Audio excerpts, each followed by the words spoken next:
Alright, been playing around with making a air pump that pumps a metered volume of air at a given pressure using siphons.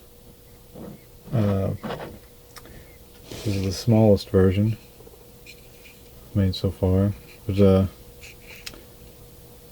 as this fills, it will displace air, pushing it through these little valves here.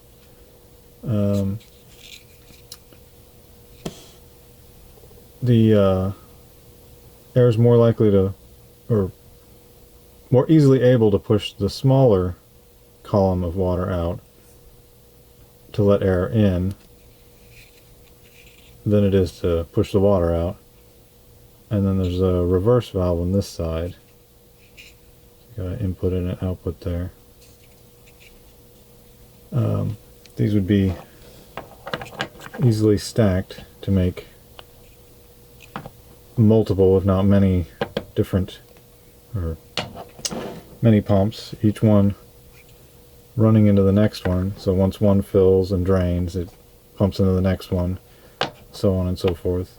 And you can vary the volume of this pump just by filling it with things. Like you could put, I don't know, rocks in there, or full bottles of water, you know, to change the volume of the pump. And changing the amount of water in this valve will change the amount of pressure that it will output. Because if it can push this water back, then that would just negate it taking in any water or air. This is one of my first ones. I tried to make it fairly large.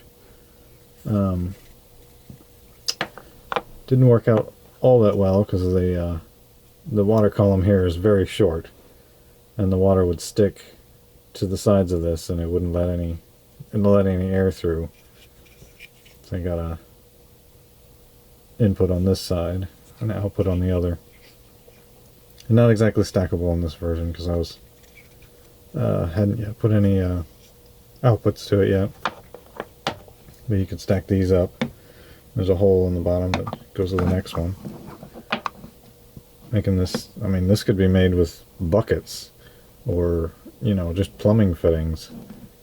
You just put a siphon in one and then make a little valve just out of pipes or plumbing fittings.